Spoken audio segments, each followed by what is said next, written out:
Sleeping well with that curriculum that was filling out what I needed to get to go to law school.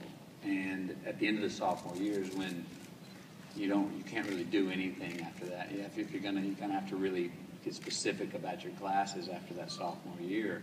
And I remember it was right before my exams at the end of sophomore year. I wasn't sleeping well with the idea of going to law school.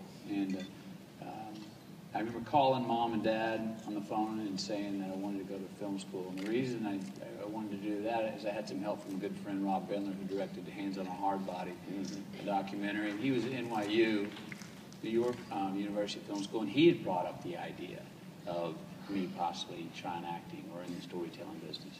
And that gave me some courage to even sort of think it was possible. I called Mom and Dad and said I want to go to film school, and I dreaded that. I was scared of that call. I was very scared of that call, and I remember the conversation specifically. I've told the story many times, but I remember my father going, "Is that what you want to do?" And I said, "Yes, sir." And there's a 5, 6, 7 second beat, and he goes, "Well, don't half-ass it." And then that meant I could go, and Mom and Dad were going to help me pay for school. So I go back to school, go to film school, make a very self-indulgent, not very good film the first year. It was an experiment that it wasn't very good, but it was, some crazy self-indulgent name. Anyway, I go to a bar one night. I think it was Thursday night over here at the Hyatt.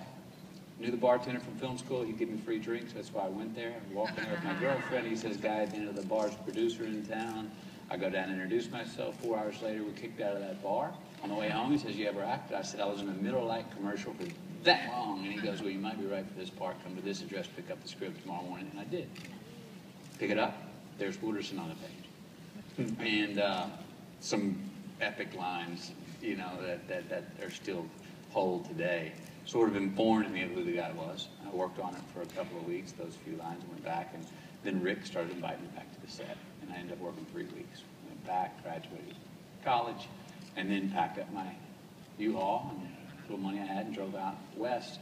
And like I said, I didn't know. I had a production assistant job for a film that got pushed, and so then that's where my job moved forward. And in that time, found an agent contacted me and said, "We want to represent you," and sent me out on some auditions.